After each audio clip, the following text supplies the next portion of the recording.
Hello everybody, this is the Wikstrand. So in the mid-80s it was quite popular in Italy to make cheap knockoffs of Mad Max and movies like that.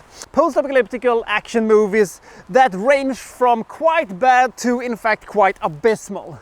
I've seen, my fair share of these movies. The New Barbarians, 2019, The Fall of New York, The New Gladiators, and some other titles also springs into mind. But out of all of these ones, one of them stands head and shoulders above else, or maybe feet below maybe, because out of all of the movies I've seen in this particular genre, this just might be the worst of them all. An unintentionally hilarious movie that is named Robot Holocaust. I don't know what kind of Holocaust it was. Maybe it is the fact that we never see more than 3 robots and we only see 2 of them together in the same shot at the same time. So maybe that was the case, or maybe it was just the fact that they only had 2 of these worthless costumes to put them in. And speaking of worthless, look at these fucking robot suits they have for them. They look so cheap and so ridiculous that, Flash Gordon looks like, David Lean in comparison. Let's talk for a second about one of the worst movies of 1987. This is Robot Holocaust.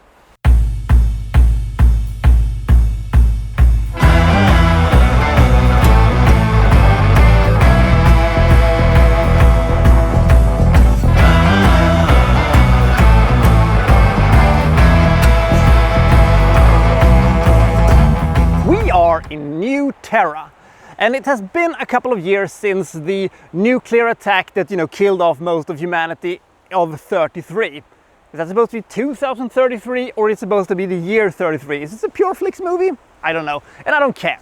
One of the major drawbacks from the nuclear disaster is, of course, that the air is no longer breathable on Earth. You have to mine them in some sort of air mines, I guess, which is kind of ridiculous, but there are so many bad and ridiculous things in this movie. This is the least of this movie's problems. So that is, of course, has led humanity to be quite scarce in the world. And of course with robots and mutants also running around in the wastelands. The thing is that there might be some hope for humanity, because there is a scientist that has come up with some kind of device that might make the air breathable again. But he has been kidnapped and taken to the Dark One, who, rests beneath some kind of a power station and is going to make, the scientist work for him and blah, blah, blah.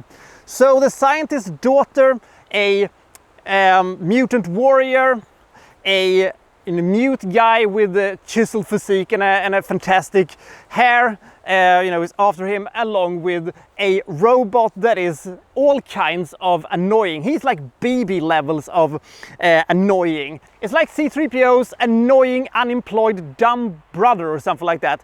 I just wanted him to die so much. So they are trying to, liberate him. They also come across a cult of female warriors whose only purpose in life is to capture men, breed with them so they can, bring more female warriors to their cause, and then they kill the men. I don't know what that is supposed to be some kind of a message about or anything like that, but one of them decides to join them for some reason. I don't know why, and I don't care. And they have to say some of the silliest, stupidest, most insane lines I've ever heard. The script is really 57 flavors of suck, but they are all Daniel Day-Lewis, Meryl Streep, and Joaquin Phoenix rolled into one, compared to Valeria, one of the saving graces of this movie, for all the wrong reason. Valeria is kind of the spokesperson for the Dark One, and she has an overacting level that even Tommy Wiseau would say would be too much. You're tearing me apart, Valeria! It's bad. It's really bad. But she's also so unintentionally hilarious that you can't look away from her. I love Valeria. Valeria is the fucking best. So together they have some very uninteresting and completely redundant adventures that amounts to absolutely nothing and is very boring. The entire movie is boring, without any action sequences to speak about, without any interesting sets to look at, and production value that is so low that even a movie like the Blair Witch Project feels a bit, you know, big budget compared to this one. It looks fucking bad.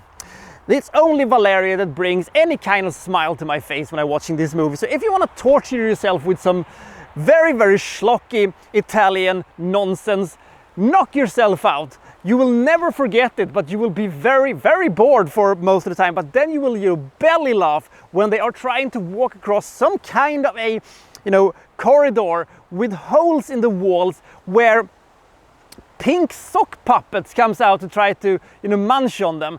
Those sequences were so hilariously terrible that I straight up started belly laughing when I saw it. It was one of the most unintentionally funny sequences I've ever seen in my entire life. The movie ends in predictably dumb fashion, but at least the movie is pretty short, so you don't have to suffer too long for it.